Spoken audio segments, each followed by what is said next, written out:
Image rare d'un pays méconnu. Image précieuse de la vie des Saoudiennes. De ces femmes qui, silencieusement, secrètement et courageusement, se battent pour leurs droits.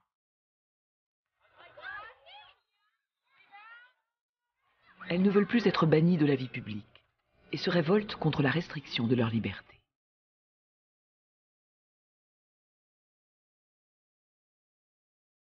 Elles aspirent à sortir de l'ombre des hommes.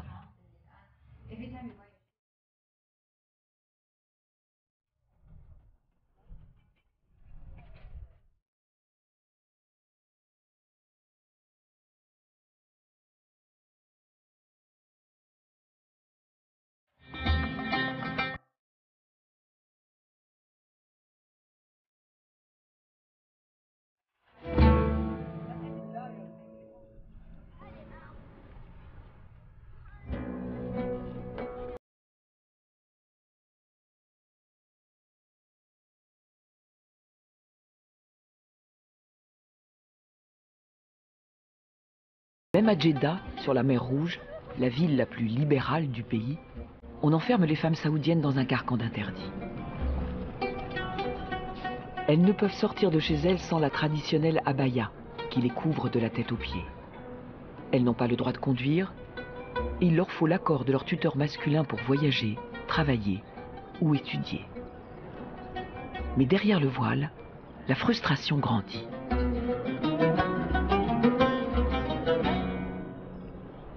De plus en plus de femmes empruntent des voies nouvelles et s'opposent au dogme des fondamentalistes, un défi pour ce royaume ultra-conservateur. Elles repoussent les limites du système et contestent même la ségrégation des sexes imposée au nom de la religion.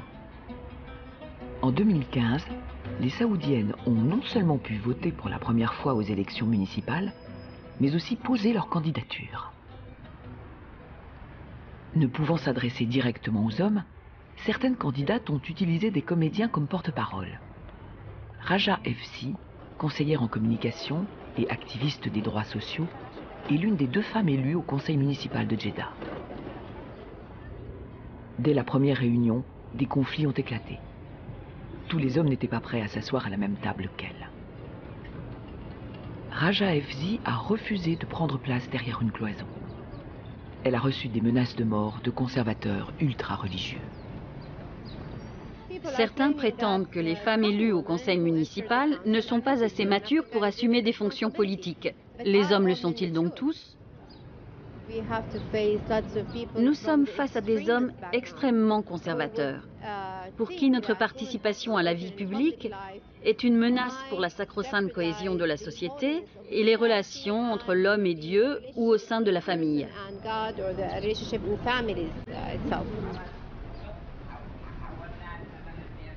Ils prétendent protéger les femmes en les excluant, en les tenant à l'écart de leur monde et en les voilant. En réalité, ce type de protection étouffe toute volonté individuelle. Bien plus qu'une protection, c'est un blocus. Nous devons nous assurer que de plus en plus de femmes participent à la vie publique, qu'elles occupent des postes clés dans les institutions gouvernementales. Nous devons préparer le terrain en coopérant, en élevant la voix, en faisant du lobbying. Quand ce sera admis par la société, les décisions politiques suivront et changeront elles aussi. Mais le préalable absolu à toute vie politique nouvelle, c'est de faire en sorte que la société reconnaisse et admette nos besoins et nos revendications de femmes modernes. Les mentalités évolueront à mesure que les femmes intégreront le monde du travail. Et ainsi, le gouvernement n'aura pas d'autre choix que d'engager une libéralisation politique. Mais il ne pourra appliquer aucune réforme tant que la majorité de la société les refusera.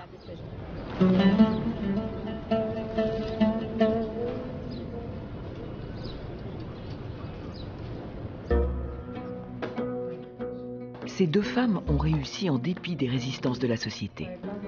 Après des études à l'étranger, Fatima Mozali et Marwa Obeid ont créé une société de conseil en entreprise qui enregistre aujourd'hui des bénéfices. Tout a commencé il y a 10 ans. À l'époque, la population croissante ne peut plus compter sur de confortables postes dans la fonction publique. et l'épuisement programmé des puits de pétrole contraint l'État à adopter une nouvelle politique économique. Il lance alors un plan de formation également ouvert aux femmes. Mais chaque matin, les Saoudiennes sont face à un premier obstacle. Comment aller travailler quand on n'a pas le droit de conduire et qu'il n'y a pas de transport en commun? Fatima et Marwa partagent un service de taxi très coûteux avec leur famille. Un gros investissement logistique qui impose une proximité immédiate avec un homme étranger, paradoxal dans le pays de la ségrégation des sexes. Pour nous, femmes d'affaires, l'obstacle numéro 1 au quotidien, c'est la question du transport. Oui, le chauffeur, c'est vraiment un problème. Tu te souviens du jour où on avait une réunion et où aucune d'entre nous ne trouvait un chauffeur? Et quand nous en trouvons un, la voiture n'est souvent pas assez grande pour transporter tout notre matériel. C'est toujours pareil. Et avec un chauffeur permanent, un autre problème se pose. Il faut le loger.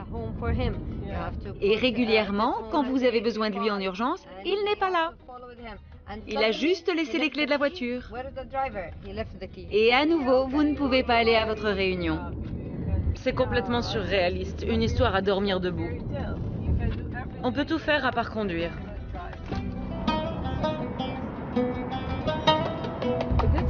Le seul avantage, c'est que les femmes saoudiennes ont dû apprendre à être plus intelligentes et à penser plus vite à cause de tous ces obstacles. Nous, les femmes, nous parvenons toujours à trouver une solution. Nous sommes plus inventives, car nous avons dû apprendre à contourner les obstacles. Même les conservateurs sont épatés par nos idées tombées du ciel.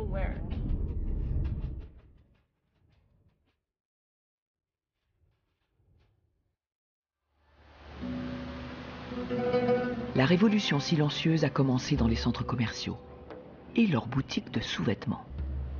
Car longtemps, la lingerie elle-même ne pouvait être vendue que par des hommes.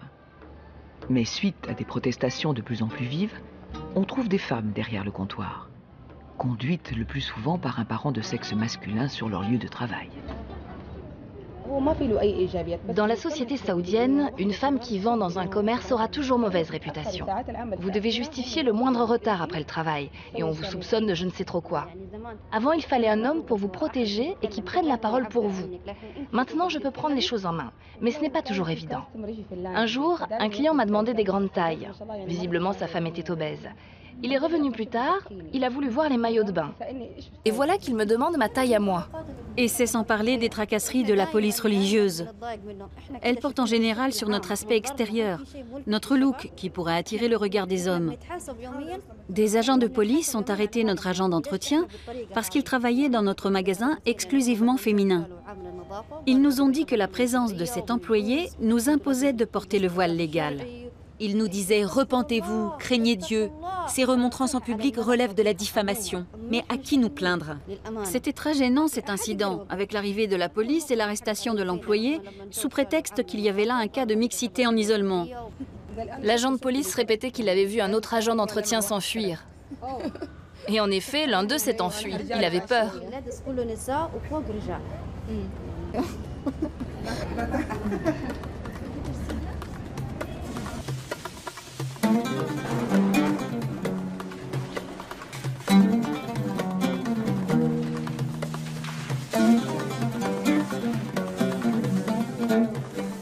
Nombre de Saoudiens sont scandalisés que de plus en plus de femmes travaillent en contact direct avec des hommes.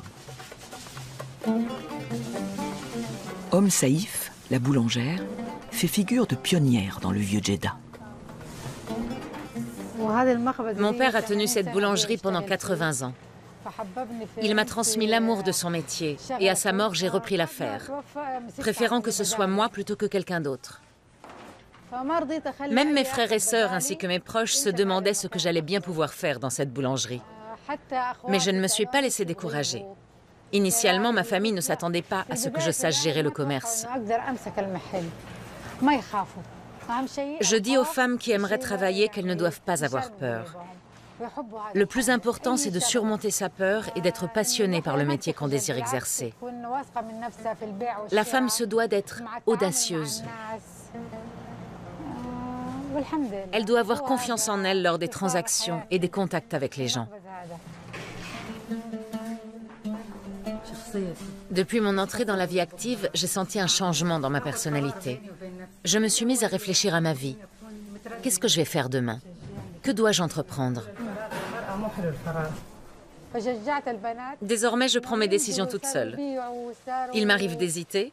Alors mon mari m'encourage et me dit que l'inactivité n'est pas bonne pour les femmes. J'ai incité mes filles à travailler et elles se sont lancées. L'une a ouvert une boutique d'équipement pour la maison, une autre une épicerie fine, une autre un restaurant et une autre une boutique d'antiquités. Les femmes sont devenues plus audacieuses. Elles ont appris et elles sont devenues porteuses d'idées, contrairement à leur situation d'avant. Mais il leur faut du courage. Elles doivent agir, c'est-à-dire avoir confiance en elles.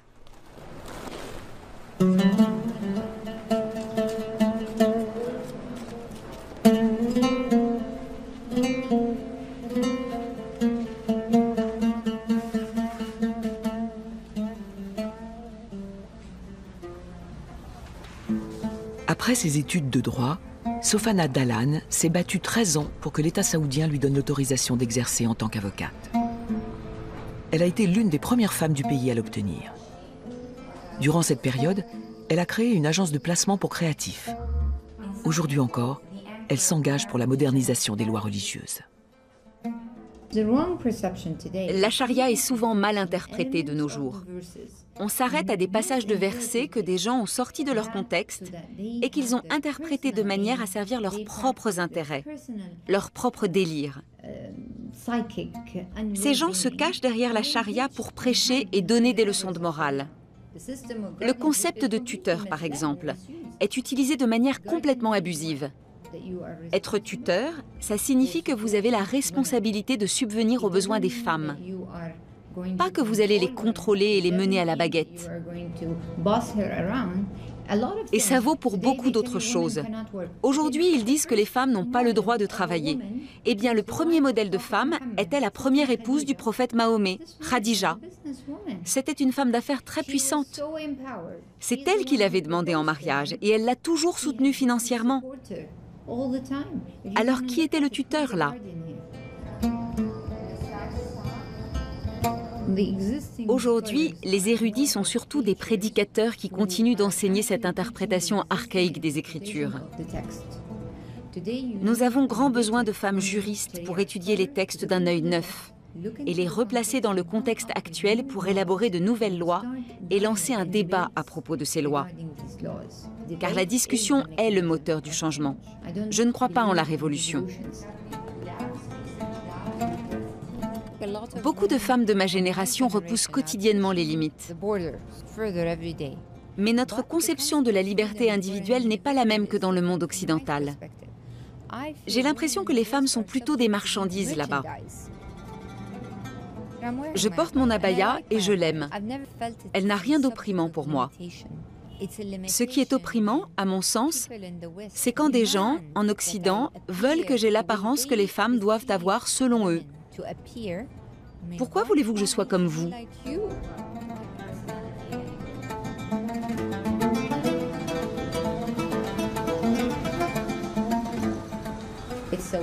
L'ère des femmes a commencé en Arabie Saoudite. Les femmes conduisent le changement d'une manière particulière. Nous conduisons notre vie et le véhicule du changement, mais personne ne le voit. Car nous ne sommes pas à la place du conducteur, mais derrière. Nous donnons les instructions depuis la banquette arrière.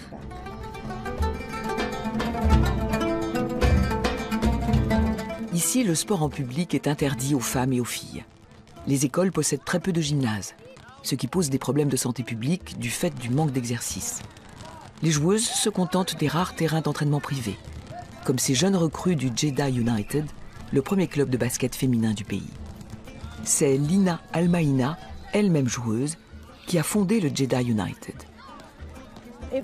Si une partie d'entre nous décidait de jouer dans un lieu public, la police des mœurs tenterait de nous en empêcher. Et si notre tuteur le découvrait et qu'il était contre lui aussi, nous aurions des ennuis. C'est du machisme de ne pas vouloir donner de pouvoir aux femmes. Mais le sport est un bon moyen de les rendre fortes. Petite pause, mais pas pour la détente.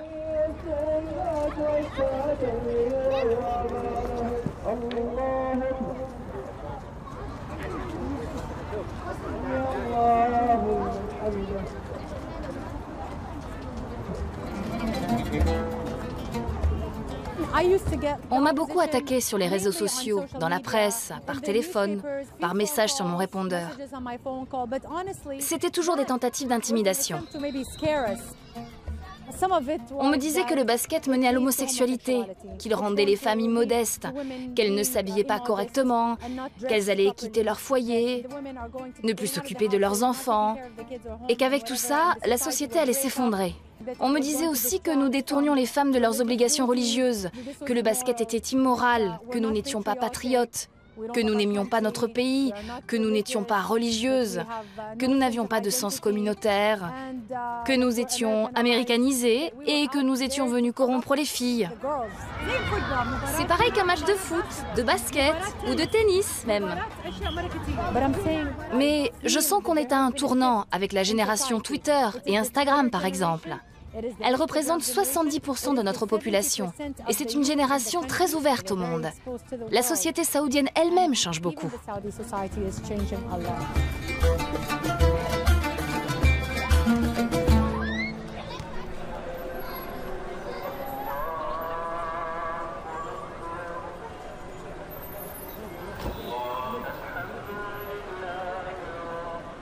Le wahhabisme, une forme particulièrement rigoriste de l'islam, est la religion d'État en Arabie saoudite.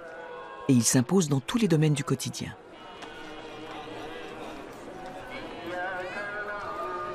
Tout Saoudien est tenu de prier 5 fois par jour, au point que les institutions publiques, boutiques et restaurants ferment tous le temps de la prière. Les Saoudiens très pieux s'appuient également sur la religion d'État pour justifier l'interdiction faite aux femmes de conduire et de se montrer en public avec des hommes qui ne sont pas de leur famille.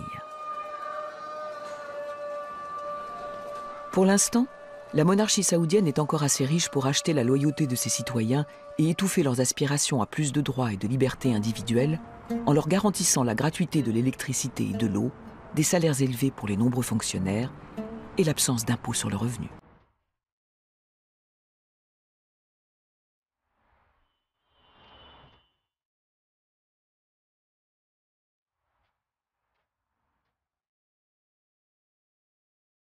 Parallèlement, l'État est très rigoriste.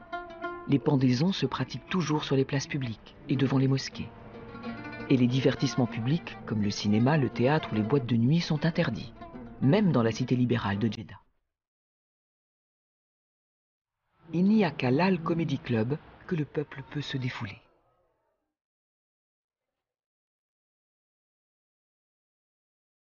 Mais là encore, hommes et femmes sont séparés. Et les blagues sur la religion ou la dynastie royale sont tabous. L'autocensure est la meilleure protection contre des sanctions draconiennes. Il y a eu dernièrement des élections municipales. Cette année, les femmes ont eu non seulement le droit de voter, mais aussi d'être candidates. Et l'une d'entre elles a gagné. Il s'agit en l'occurrence de Madame Raja Ifzi. Imaginez un peu, si un débat avait lieu ici en Arabie Saoudite entre 2 candidates concurrentes pour entrer au conseil municipal. La première dirait « Toi, tu dis que tu ne portes que des marques prestigieuses, mais en fait, tu achètes que des sous-marques. » Ce à quoi l'autre rétorquerait « Regarde plutôt ta ligne. Tu aurais besoin d'un conseil chirurgical plutôt que municipal. »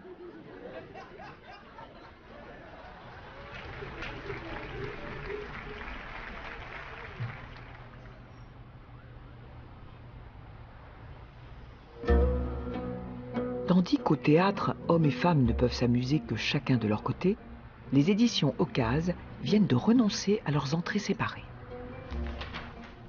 Et ce n'est pas la seule révolution dans la maison.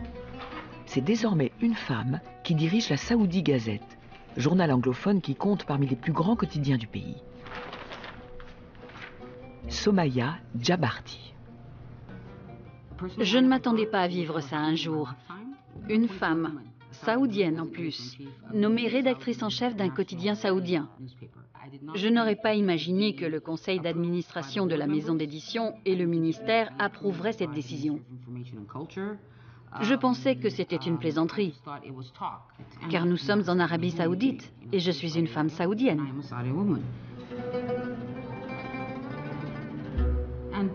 Honnêtement, je ne tenais pas vraiment à prendre ce poste et à me retrouver sous le feu des projecteurs. C'est une expérience et une énorme responsabilité, car si ça ne se passe pas bien, ça aura des conséquences négatives pour toutes les femmes saoudiennes.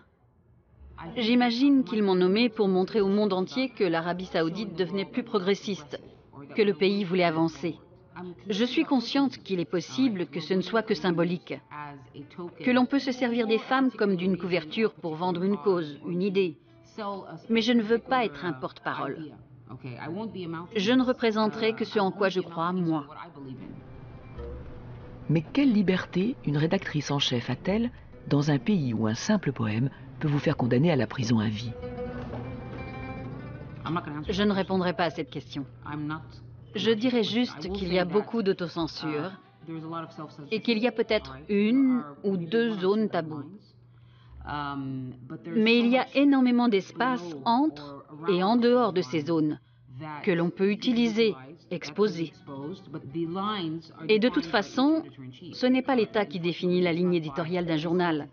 C'est son rédacteur en chef du moment. Je pense qu'il y a toujours un moyen de traiter un sujet. Il faut juste savoir quand, comment, quoi et où.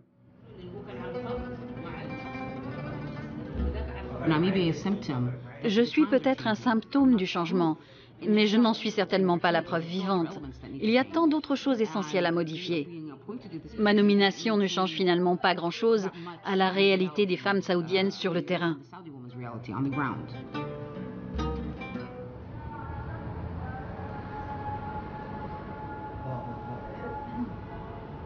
Vendredi, jour saint de l'islam. Le jour de la prière en famille. Tout le monde est réuni dans la maison de Fatima Mozali, la chef d'entreprise. Ses sœurs, ses cousines, ses nièces, ses neveux et bien sûr, la matriarche, sa mère. Il n'y a aucun homme adulte ici. La mère de Fatima est veuve, ses sœurs et ses cousines sont divorcées et elle-même ne s'est jamais mariée. Les femmes vivant seules ne sont plus rares désormais. Mais c'est encore loin d'être naturel pour la société saoudienne.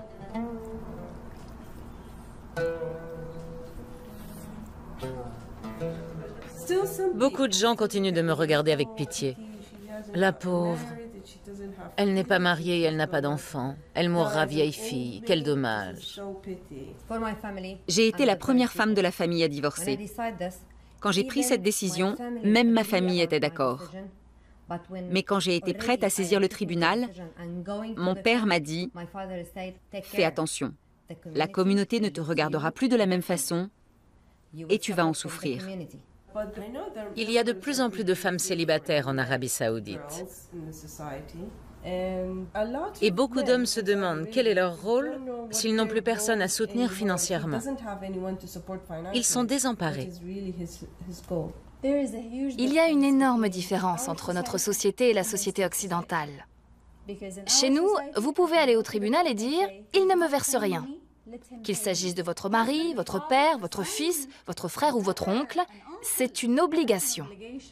Dans notre société, je préfère ne pas être l'égale des hommes, car il y a beaucoup d'avantages à être une femme. On ne dit pas que les hommes et les femmes sont égaux, mais que leurs droits doivent être égaux.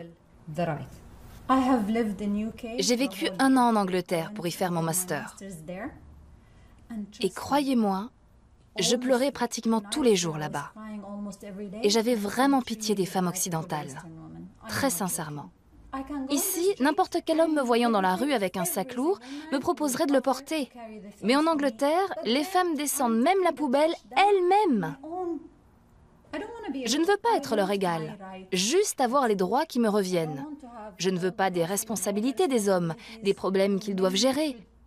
Je veux être privilégiée et gâtée. Je suis une femme. Bon, on a entendu ce que les femmes avaient à dire. Parlons des hommes. Parfois, l'homme ne trouve pas de femme à épouser car il ne peut pas sortir pour rencontrer des filles. Du coup, il la cherche sur Internet, ou c'est sa mère qui la cherche pour lui. La mère en choisit une qui ne plaît pas à l'homme. Ils se marient quand même et ne veulent pas divorcer alors qu'ils ne s'aiment pas. C'est un gros problème. Il n'y a qu'Internet pour choisir sa femme. Mais on ne peut pas faire confiance à la technologie. La fille peut envoyer une photo qui n'est pas la sienne. Vous ne savez rien d'elle. Vous ne connaissez ni son visage, ni sa famille, ni sa vraie personnalité.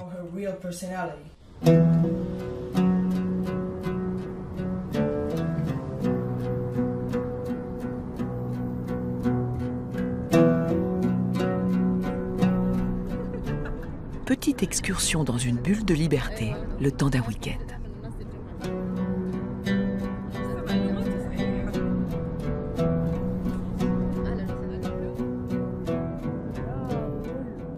J'ai vécu 2 ans en Angleterre. La vie y était très facile et confortable. Mais au bout d'un moment, j'ai commencé à m'ennuyer. À l'inverse, ici, en Arabie Saoudite, il y a tant à faire, tant à anticiper, tant de choses à améliorer, à faire progresser. Je me souviens des premières cartes d'identité pour les femmes. Quand j'ai eu la mienne en main, je me suis dit, c'est moi. Il y a une carte d'identité qui dit que je suis Fatima Mossali. Je ne suis plus un nom parmi d'autres sur une carte familiale unique.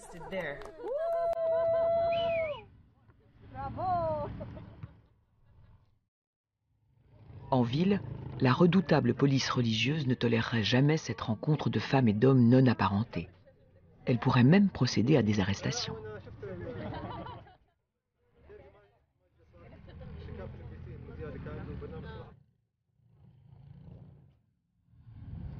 Dans le désert, on est plus souple avec les codes vestimentaires.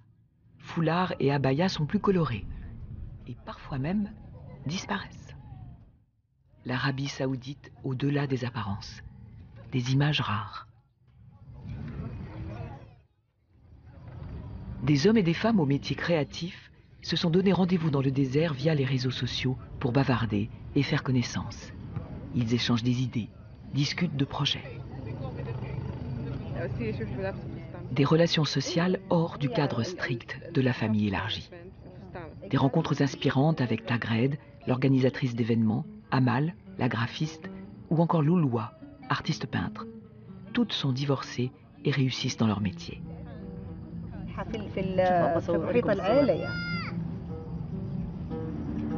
Regardez, j'aimerais vous montrer cette photo. En fait, je portais au cou une chaîne que je venais de trouver. Elle t'étrangle, on dirait. Oui, c'est vrai. À l'époque, je m'étais coupé les cheveux à la garçonne, ça m'avait pris tout d'un coup. Après, j'ai éprouvé une sensation très agréable, un sentiment d'apaisement.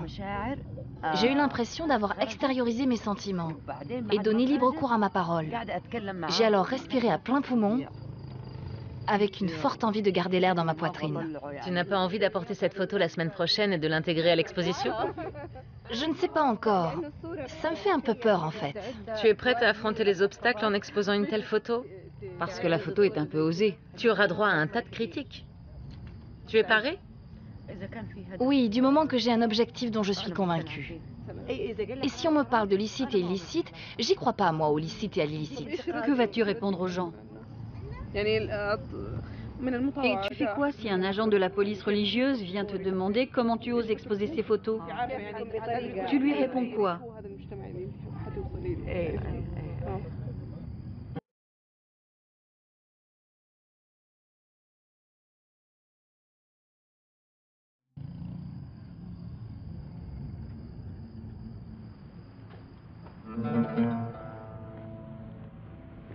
Sofana a trouvé son propre chemin vers la liberté.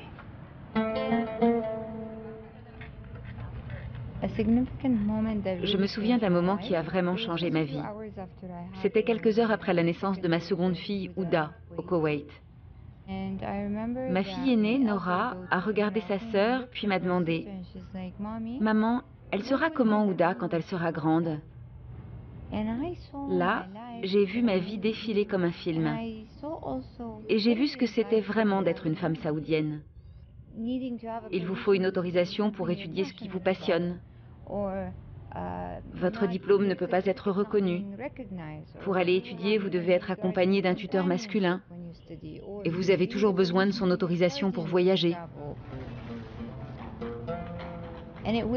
À cet instant-là, j'ai compris que je ne voulais pas que mes filles gardent de moi l'image d'une femme opprimée.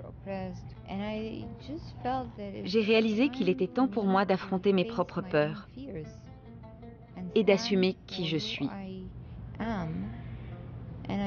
Alors j'ai décidé de quitter le Koweït, de divorcer et de devenir mère célibataire. Ça n'a pas été facile. Ici, les mères célibataires sont perçues comme des femmes qui ont échoué. Mais en même temps, la colère et la frustration peuvent être des moteurs.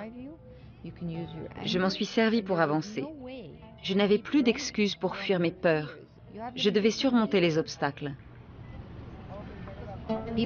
Les gens se plaignent de la chute du prix du pétrole. Moi, je m'en réjouis. Car la société change quand elle traverse des difficultés économiques. Nous ne vivons plus dans le même luxe. Dans quelques années, les hommes pousseront leurs femmes à travailler. Je suis sûre que bientôt, les gens ne pourront plus se payer de chauffeurs. Super! Les hommes vont commencer à dire « Laissons les femmes passer le permis. Laissons-les conduire les enfants à l'école. Ça revient moins cher. » Les fondamentalistes sont des êtres humains et l'argent a son importance pour eux. Alors je suis certaine qu'ils vont réclamer des changements. Et c'est pour bientôt.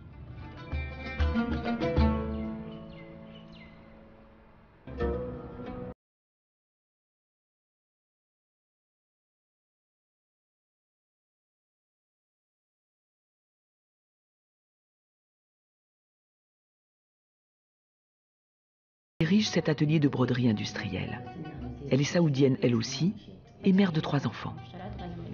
Ses ouvrières sont payées correctement et elle met un service de minibus et une crèche à leur disposition. Je leur ai dit que ce serait une opportunité pour elles. Même quand on n'a encore jamais travaillé, on peut très bien apprendre.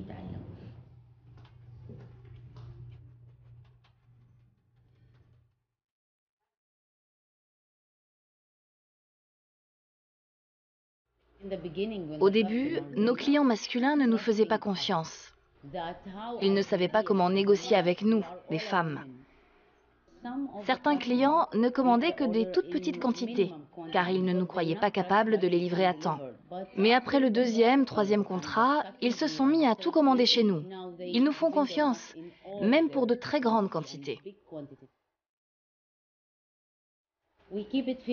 Nous restons un atelier de femmes, car nous voulons donner du travail aux femmes musulmanes. Et nous voulons qu'elles se sentent libres de se découvrir pour être plus à l'aise.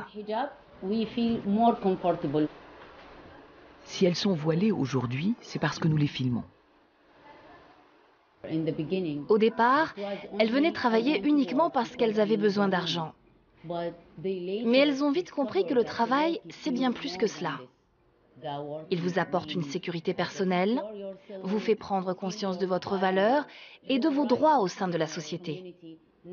Aujourd'hui, l'objectif des jeunes femmes à leur sortie de l'école n'est plus seulement de trouver un homme à épouser, parce qu'elles peuvent vivre sans mari. Fatima Ali, elle non plus, n'est pas mariée. L'autonomie est bien ce que j'ai appris de plus important grâce au travail.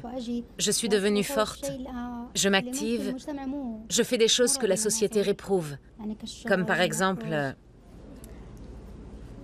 le fait que je travaille,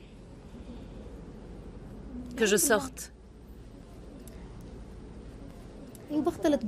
Maintenant, je me mêle aux autres et j'ai lié d'excellentes amitiés qui me sont vraiment chères.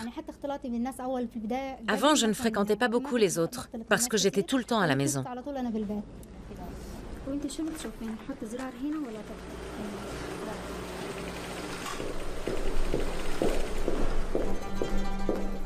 Le conflit s'envenime au sein du conseil municipal de Djeddah. La rédactrice en chef Somaya Djabarti a convoqué sa direction. Les réunions des élus locaux viennent d'être suspendues car les deux conseillères municipales n'acceptent toujours pas d'être reléguées dans une pièce à part. Ils ont refusé le principe même de la tenue de la réunion, arguant qu'il s'agissait d'une futilité et qu'il fallait plutôt faire ceci et faire cela. Il y a juste 3 à 4 hommes qui renaclent à s'asseoir à la même table. Tous les autres sont d'accord. Ils le disent? Pas officiellement, mais ils ne s'y sont pas opposés. Pourquoi se taisent-ils? J'aimerais rencontrer Racha pour faire le point, si possible. J'aimerais savoir qui est à l'origine de tout ça. Puisqu'ils ont fait cette déclaration, ils devraient le revendiquer en indiquant leur nom. Il ne faut pas leur permettre de cacher leur identité. S'ils ont une opinion, ils doivent l'assumer. Il faut les mettre sur le grill. Au fait, vous avez voté? Non. Vous n'avez pas voté? Vous non plus? Non. Ce n'est pas que je sois contre, mais à quoi bon?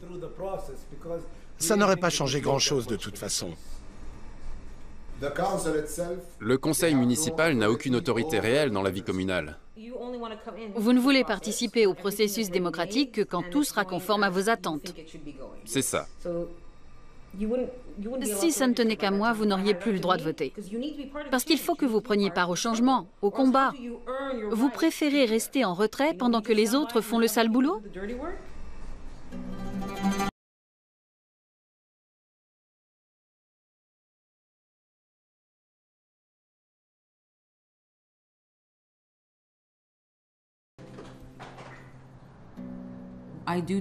Je suis convaincue que les femmes montrent la voie et qu'elles progressent.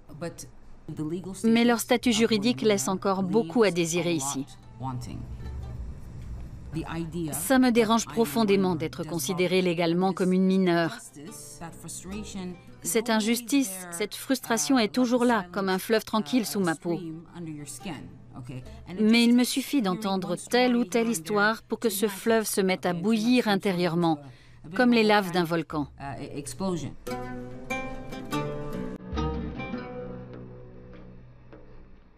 En tant que femme, j'ai besoin de l'autorisation de mon mari pour voyager. Pendant la révolution égyptienne, j'ai voulu aller couvrir les manifestations de la place Tahrir. Il a commencé par me dire non, et nous avons eu une grosse dispute. Car je ne suis pas un enfant à qui on peut dire non. Je lui ai dit que c'était humiliant et insultant et que je ne l'acceptais pas.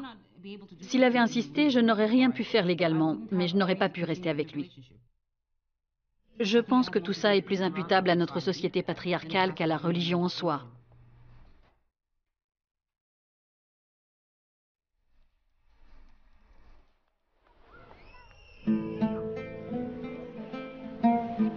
À l'heure de la prière, la police religieuse surveille plus rigoureusement encore le quotidien des Saoudiens. À tout moment, les gardiens implacables peuvent interpeller les sujets dont le comportement est jugé inconvenant et les livrer à la police. Il suffit d'une rencontre entre hommes et femmes non apparentés ou d'une abaya trop courte. Mais de plus en plus de jeunes Saoudiens tentent de trouver des bulles de liberté dans les angles morts du radar des ultra-conservateurs. Prudemment, discrètement, officieusement, bien protégés dans l'espace privé, comme ce marché d'art. Les invitations passent par le bouche à oreille, dans un cercle intime, et il ne faut surtout pas se garer devant le bâtiment.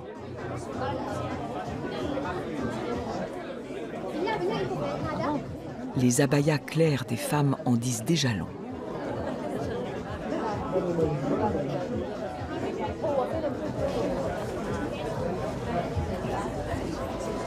Tagred, l'organisatrice d'événements, est là elle aussi. J'ai alors dit à la photographe de me prendre. L'important n'étant pas que les photos soient belles, mais qu'elles reflètent mon sentiment. Je voudrais exister dans la société à travers un seul et même visage. Et c'est mon droit. C'est même mon droit le plus élémentaire. J'ai des craintes, oui, mais je voudrais me découvrir et disposer de mon identité.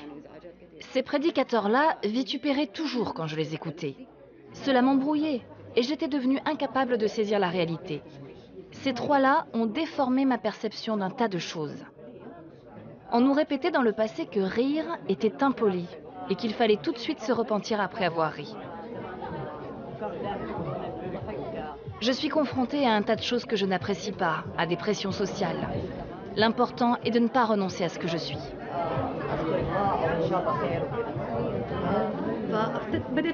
Pour moi, tout a commencé avec le voile. C'est de là qu'est partie ma réflexion.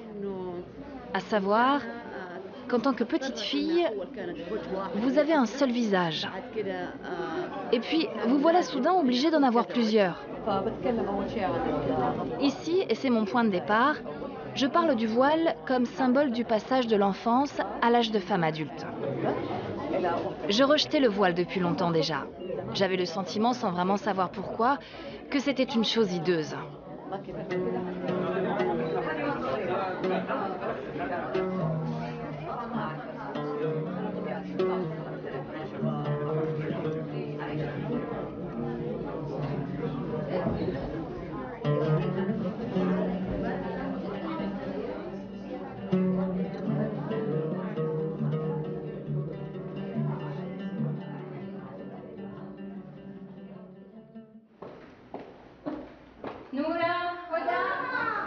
La jeune génération n'est pas la seule à trouver le rigorisme saoudien de plus en plus anachronique.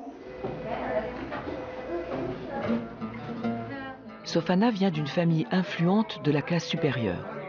Son père était vice-gouverneur de la région de la Mecque, sa mère professeure d'économie, et son frère est directeur au sein d'une société pétrolière.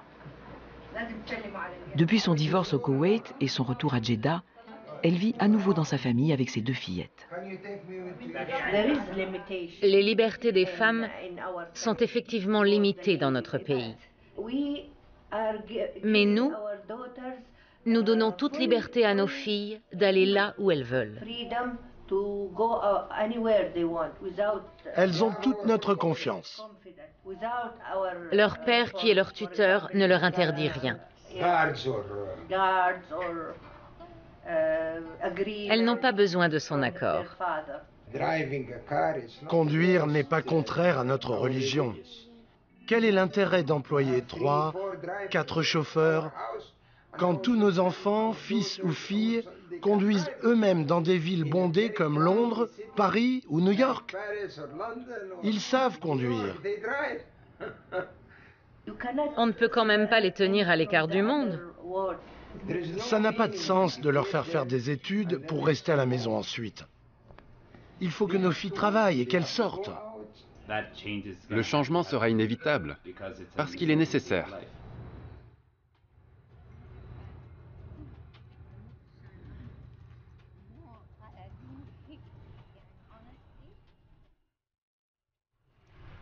Marcher tout simplement en pleine rue.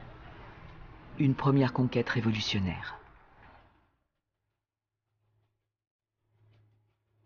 Durant le temps de l'oppression, les femmes ont acquis de grandes capacités de résilience. Alors je vois déjà la lumière au bout du tunnel. Elle est un peu loin, oui, mais elle brille.